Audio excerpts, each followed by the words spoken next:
My name is Martin Hardwidge. I'm the Head of Faculty of Applied Social Studies at Oasis College of Higher Education.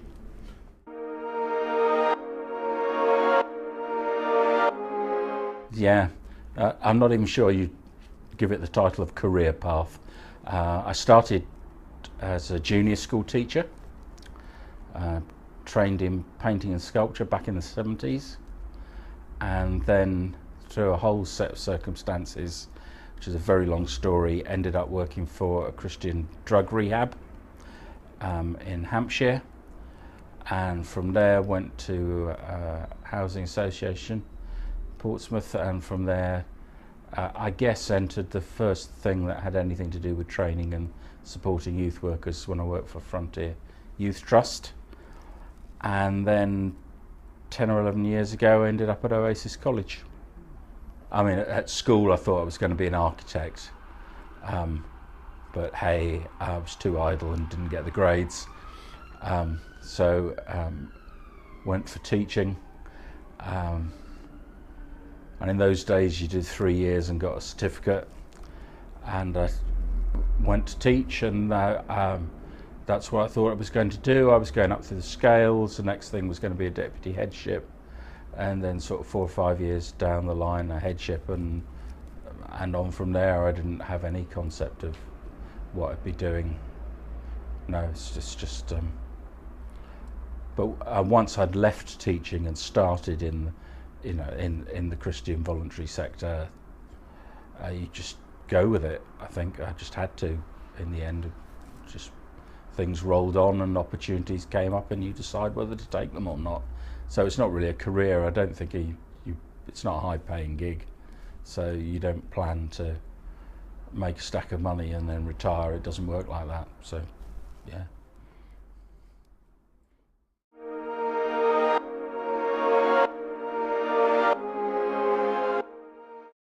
And I think when you start, yes is the short answer. Slightly longer answer is that if you're coming at it from a Christian faith angle, and you've some notion of ministry attached to it, then that just means it's not a normal job. And you can't. I mean, you have to have some boundaries in place, but they're negotiated in a different way than if you're just in a 9-to-5 job. Because you just know if there's if you're working residentially and there's a disaster at 2 in the morning, it's not going to wait for 10 o'clock or 9 o'clock, or when somebody comes into the office, it's got to be dealt with then and there. So yeah, anything that involves ministry is not going to be a conventional job in that respect. Actually, I think that's one of the things students here have to tangle with all the time. It's actually then it's not going to be 9 to 5. It's not even. It has rhythms and it has seasons, but they're not like. It's not like normal employment in that sense.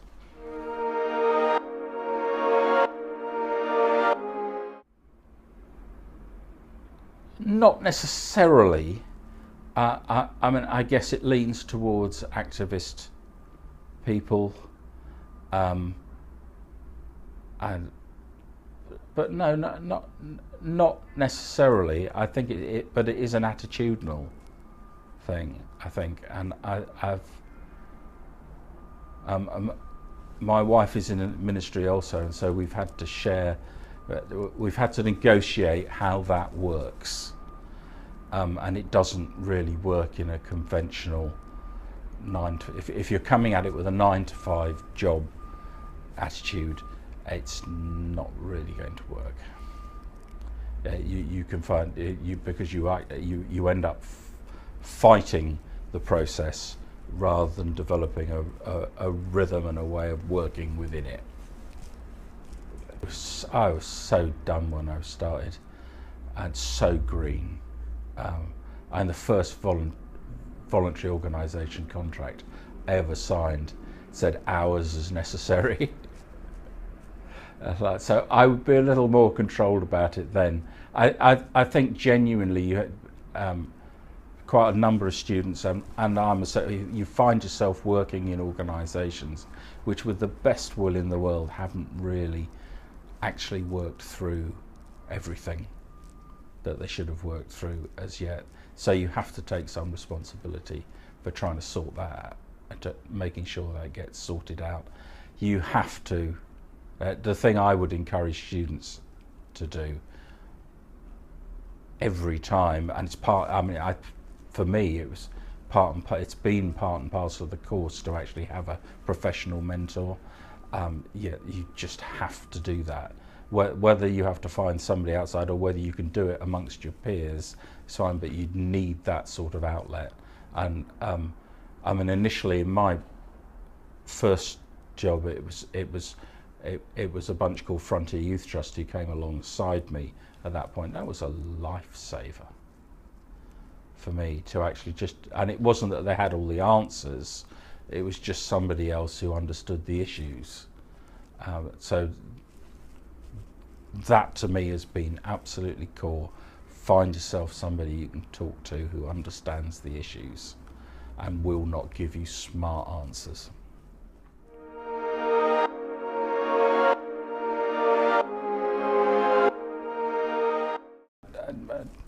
I burnt out after about, I think about 6 or 7 years in, and part of that was because I just thought the planet would stop if I stopped. You build this notion that if you don't do it, nobody else will, and the whole world will fall apart. And I ended up, I think, with about 6 months off. And embarrassingly, the world did not fall apart. It's just slightly disappointing in some ways, because you kind of hope that it would, to prove you right. But actually, life will go on, whether I'm killing myself or not. And I think sometimes the job, if you don't get the right balance, the job comes in and it takes over, and all the other things that you've got, all the other things that are important, relationships, and having a life in general can just go out the window as you focus just on this thing that you feel in some sense called to do. And some churches and Christian organisations will let you do that. Self-preservation becomes very important, I think. I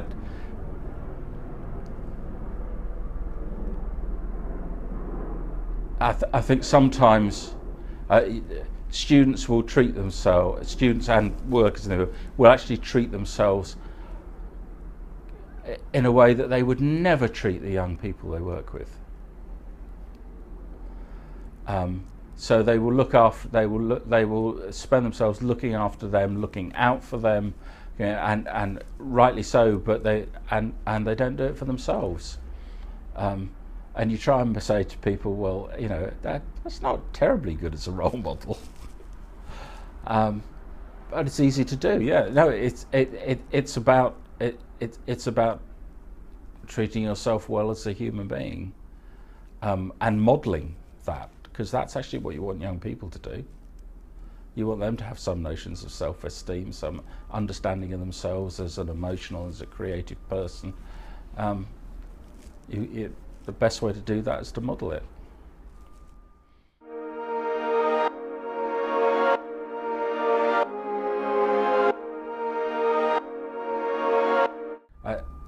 I think they're inseparable, but then I think creativity is such a huge part of life, I can say that and then have to admit that I trained in painting and sculpture, and I haven't done any painting for decades, and that's partly my own mismanagement of my life and time, and not. If you want to be creative, you have to make the space for it, and even at some level with the more modern, if you like, or more recent technological advances. So, you know, digital cameras, Photoshop, that actually even at that creativity at that level, you have to make the time for.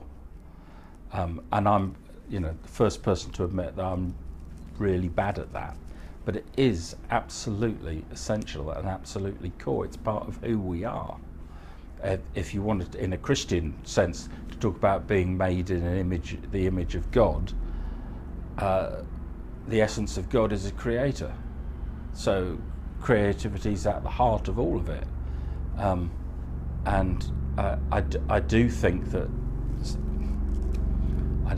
youth work has the possibility to be the last bastion of that, because I think it's been knocked out of the educational system by and large in the last 10 years. But I think it's going to be a fight. I do think youth work now, whether that's faith-based or not, faces some quite severe challenges. And we have always had in youth work a challenge to make a good case for what it is that we actually do. But I do think that and the current language would be to talk about the impact that we have. It was even expressed to me by somebody, you know, who wanted to know what dose of youth work, and I that just annoys me, because that's a problem-centered approach to youth work, and therefore a problem-centered approach to young people. And if we problematize young people, well, I say if, that's what's happened. So the only resources that are available to young people in terms of targeted youth work are those young people who have been identified as a problem in some way. So they need to be cured, they need to be solved, and if you come at any human being with that attitude, then actually the chances of creativity, of actually promoting their well-being, their self-esteem, their development as a whole person goes out of the window, because you're targeted on solving their problem, whatever it is they've identified. For a long time we had NEETs, you know, young people who were not in education, employment or training, and they were the target. You know, this is old history now, but when I started in the youth work field, if you wanted to talk about youth work with the government, you went to the Department for Education. Yep, just over the road in Westminster. And it was in there with universities and schools, and then various moves started to happen. The connection service emerged, which was kind of a merging of the youth service and the careers service. And then the youth service physically moved its offices into the Department for Employment. And so now we have this notion that the core purpose of working with young people is in some way to promote their employability. Now, I don't mind working with young people to promote their employability. I'm happy that that's part of the society that they live in, but boy, it's a very small part in my view. And that actually that ability to sit down, to work with young people on a whole number of things and to engage them in conversation, the value of actually having an adult who is not a parent and not in authority over them to actually work through those things in life, to me is just hugely valuable and completely underrated, because you can't easily measure the impact. But we're happy that we don't measure the impact of some things.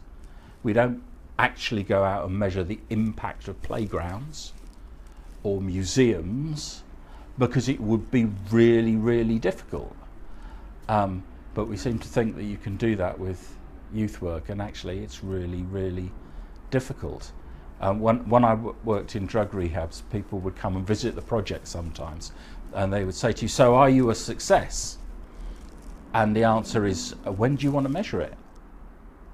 Because if we're trying to help people live a drug-free lifestyle, then actually we've kind of got to wait till they've died of old age before we can actually say we're a success. And you know, was that just us, or was that them, or was that, you know, when do you want to measure it? The week after they leave the project? 100% success. 6 months, a year, 2 years, 3 years? What does success mean? How are you going to measure it? And it's really, really complicated. But actually people don't want to hear that. What they want is a nice simple measure. You are a successful project. If we look at you at this point, you have achieved this. Life's not like that. If you're going to work with people in a real life situation, in terms of how life is actually lived and how their lives work out, then you're going to need a more complex evaluative criteria, and I don't think there's a willingness to do that.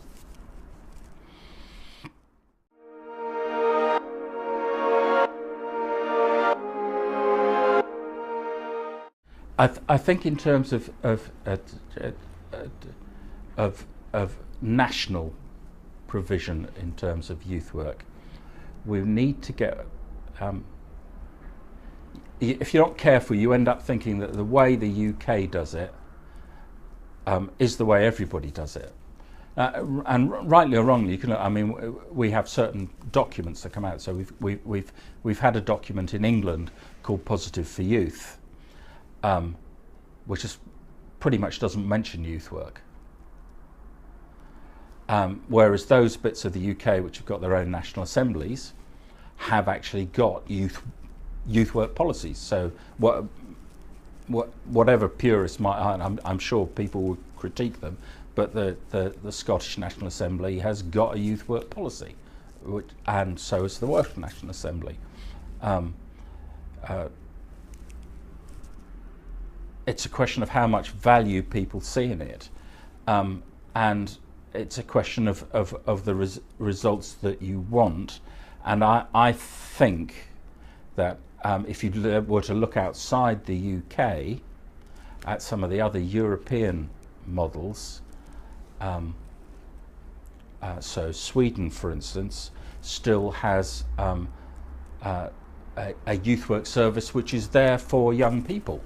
And if there are young people whose lives are in some way problematic, there are additional services for them. But there is actually a recognition that to work with young people, you know, at that stage of their lives is something that benefits all young people, not just those you might have identified as a problem. And I would love to get back to that.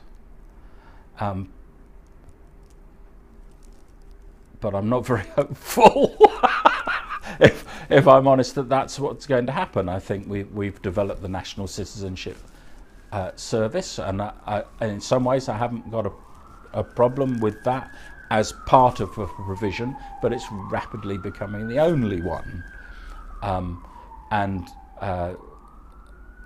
There were, you know, so we're down to things like that, and mentoring in schools, which is again a great thing. I'm really happy, but by and large, that's focused on kids who are in some way causing the school a few issues.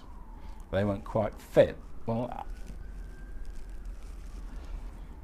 that's my job as a youth worker, isn't it? And why should they fit? Why do they have to fit? Why aren't they allowed to be a bit creative, a bit different? Who says they have? Sorry. Why do they have to toe somebody else's line?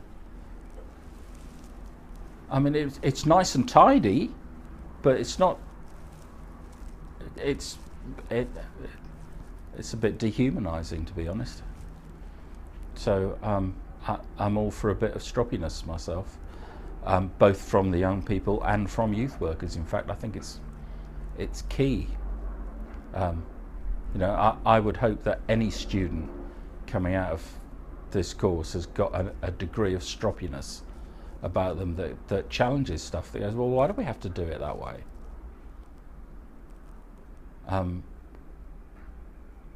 Yeah. It's really interesting because the college has just launched an MA which is about community transformation, and I think anger is a big part of community transformation, because where there's anger about stuff, that quite often that's where there's injustice going on.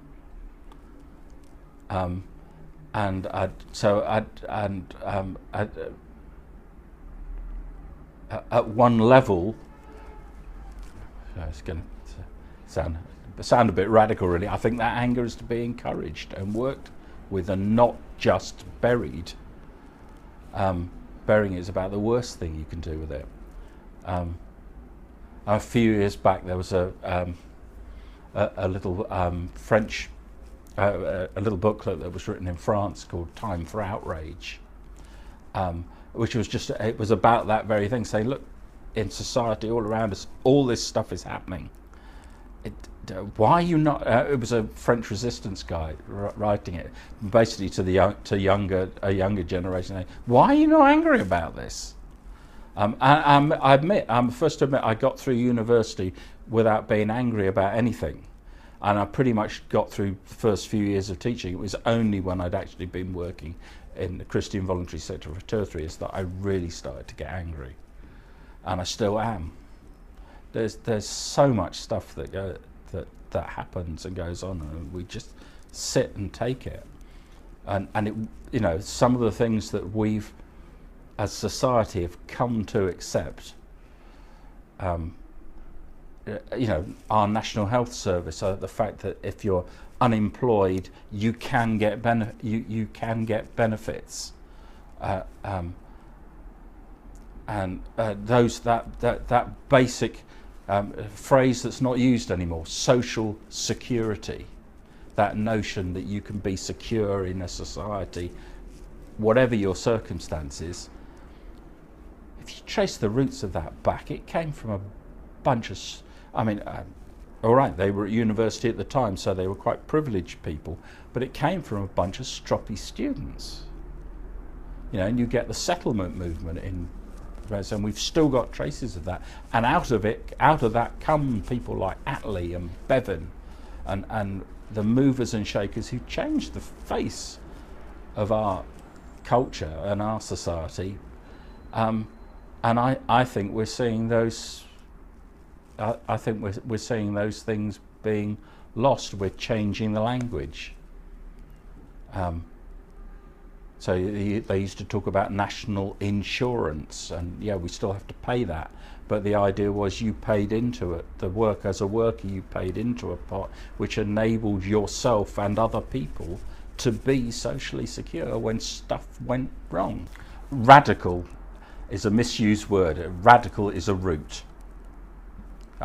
You know, biologically speaking, isn't it? A radical is literally the root of something. It's my job. Apart from anything else, you know, that my faith requires it. That I'm radical in my approach. That I look at the stuff around me and go, so who benefits from this? Who's got the power here, and is that right? And yeah, I know, you know, we have a whole agenda. You know, the government has a whole agenda about not radicalising things, but ages and ages ago, when we were still talking about the big society, which of course has disappeared off the face of the planet now, I think David Cameron spoke of community activists, and he didn't mean community activists like I mean community activist. And again, we've lost some of that. We've lost our edge. And I do. I want the students to be radical, and actually, if I'm honest, I guess I want them to radicalise young people, because nothing. Yeah, in a positive sense. But if you do start to think that way, then that does mean you want to stand up and challenge stuff. And that's how society grows and develops and changes and improves. I don't want a bunch of young people who just do what they're told all the time. I want them to be asking those questions. Why is it like this? Why can't it be better? Why does this happen? And I came across another euphemism the other day. Somebody describing a couple of politicians as post-truth politicians, and I want young people to be angry about that. Why should they be? Why should we be lied to? Why,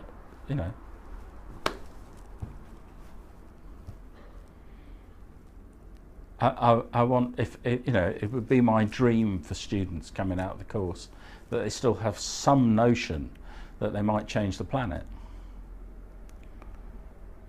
if only in a small way. It's that sort of defeated attitude that goes, there's nothing we can do about this, let's just not rock the boat. No, let's rock the boat.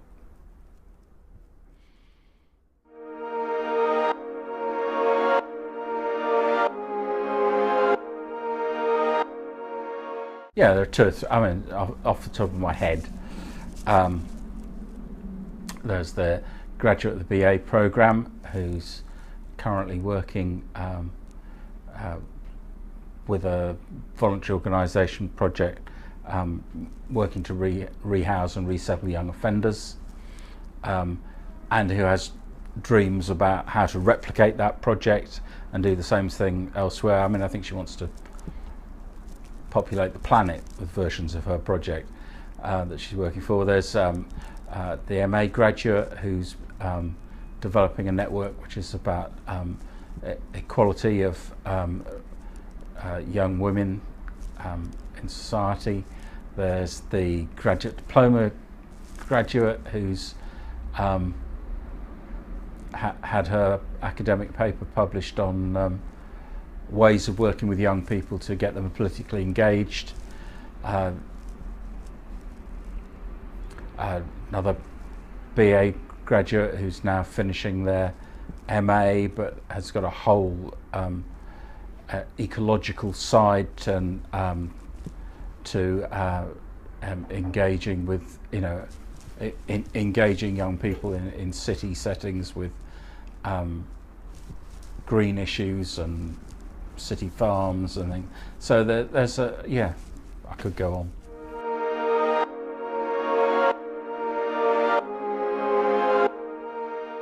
I think leading out of the field, the skills are hugely transferable.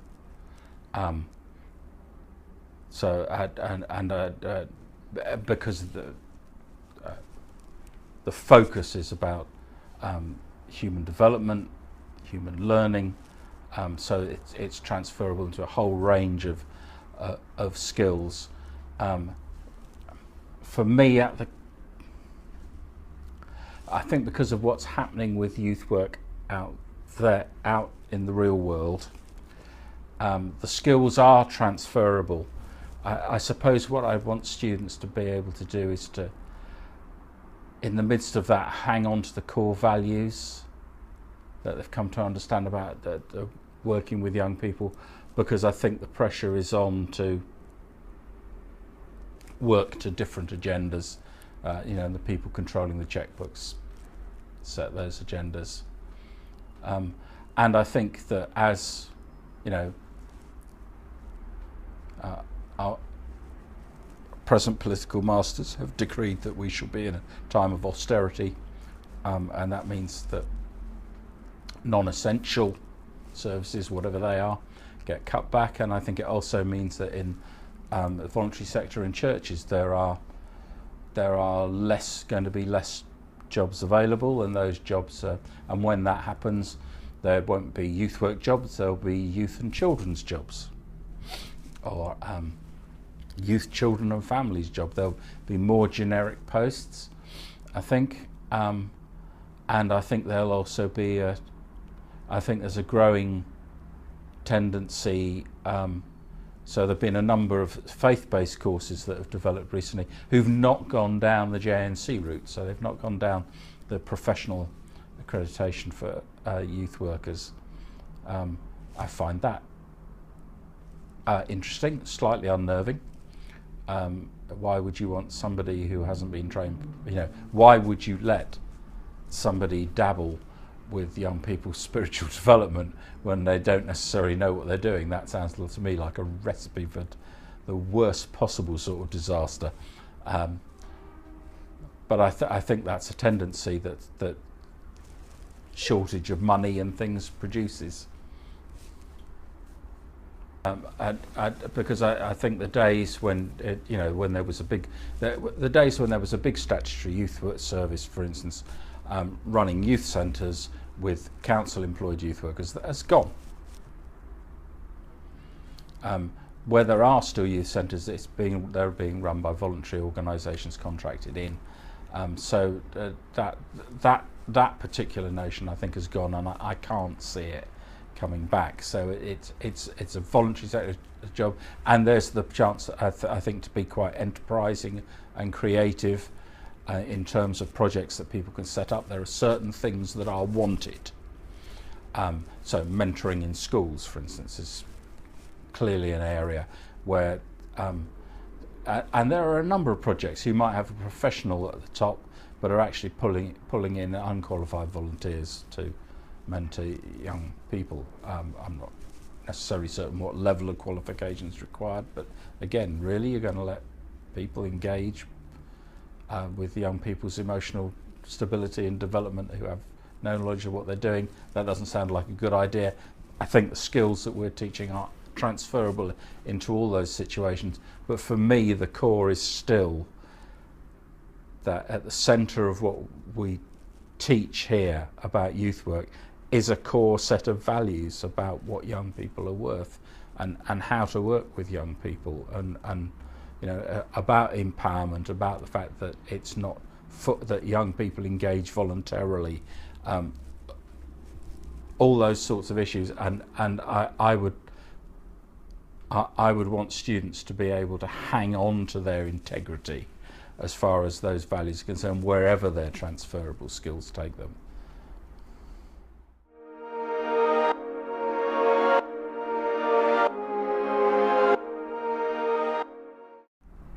I think yes, but we have to acknowledge that the landscape has changed, and I think the courses here have adapted. So there's quite a lot more emphasis in terms of things like social enterprise and community transformation, and being able to not only identify the issues, but actually come up with some project which will assist in some way, and I think that's where the future lies. So I think for those people coming into youth work, if they ever came into youth work going, oh yeah, I'll just get a job in a youth centre and that'll be it. I don't think I've ever met any youth workers who thought that was a good idea, actually. So I'm not sure that's ever been the aim. But that idea that you could take things further, that you can develop your own ideas, and I think because of the demise of youth centres, one of the things that's dissipated a bit is any notion of pure youth work. And actually we've come, I know it's an idea that kind of got scrapped in some ways, but there was a time when we used to talk about youth and community work in the same breath, and that's where I think that's where I see the development in the future line in a much more cohesive way. I was at a conference recently where we were talking about the future of faith-based youth work, and somebody there pointed out that when youth work started out, in those dim, distant days, it was because young people had left school, gone straight into the adult workplace, and there was no space for them to hang out together. And that's what one of the things that youth work provided, was the opportunity for young people to hang out together. Now their entire waking lives are spent locked in a room with other young people, basically. And maybe there's a different, so maybe the issue is more about how they connect with adults, and how adults connect with them, and how we work together as a society, rather than just providing opportunities for young people to meet with other young people. Not that that's a bad thing, but maybe there's an extended set of that, which is about how we work intergenerationally. And again, I think the skills we're teaching are just massively transferable in that situation.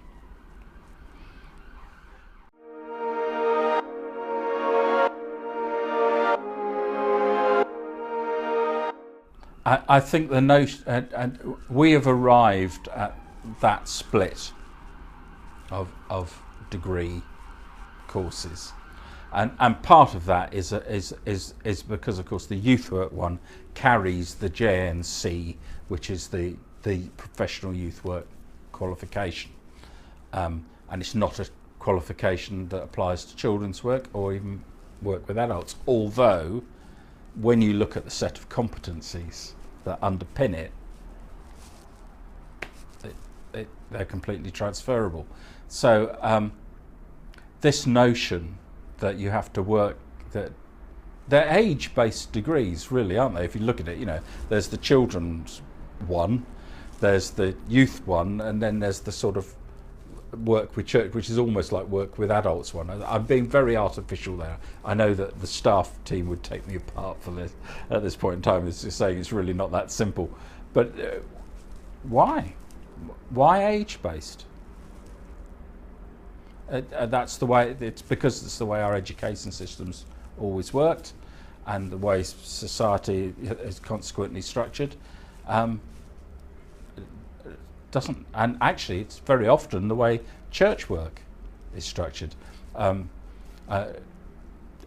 Youth worker I know in the town where I live, in his church, has just completely scrapped the way that they used to have age-based youth work. So you had a group for sort of 12 to 13, 14, so then you had an older group, and then you had another. He's just scrapped all of that and does it by interest. And it's really, really working. So, he's got 12-year-olds and 18-year-olds together in a group based around their interests and in some cases their understanding of their faith. Why not? What he needs now to do is extend that experiment to the church. I think community transformation is a phrase you could debate for a long time. Because you have to start by even trying to define what the hell you mean by community, and that's definitely not easy. But let's assume that community means what we all know it means, or hope it means. I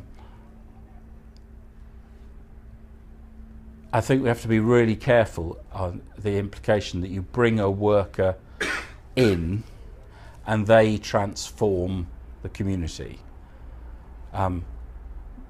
That doesn't work. Communities have to transform themselves. Sometimes that requires, because of how the community has been, and in some cases it may have been completely disempowered for possibly even centuries, decades, whatever.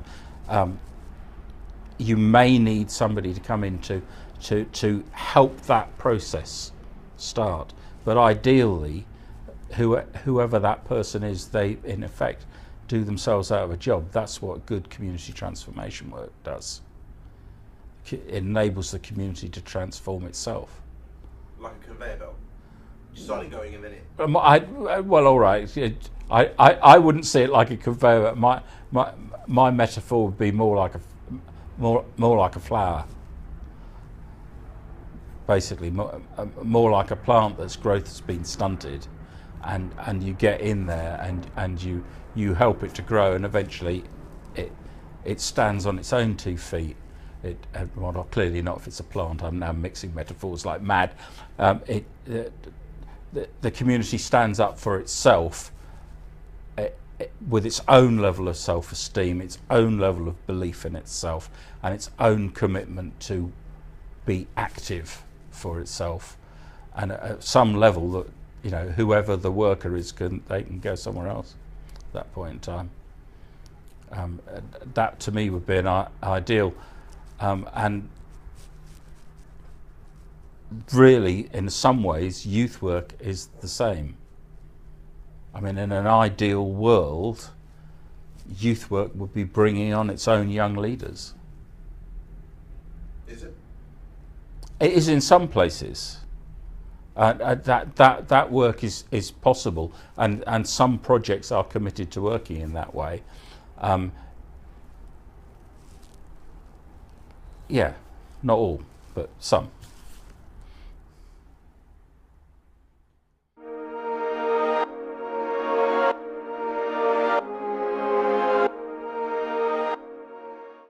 Three words. I don't know whether this is what the college is or what I would hope it is, but I think it's challenging. I think it's reflective in that it continually thinks about and questions, and asks students to do the same. And I think it's formative. I mean, I imagine, as in any college, I imagine there are some students who say, I'll go through the motions, I'll get through the hopes, I'll come out with the degree and the JNC, and that will be fine. And there are other students who come in and hopefully most go, I'll really take advantage of the situation and the ideas and the thinking that I encounter, and I'll work through it and see which bits of it fit with me and which don't. And if you know, if there's a student coming out who's coming out with more questions than they came in with, then I'm reasonably happy.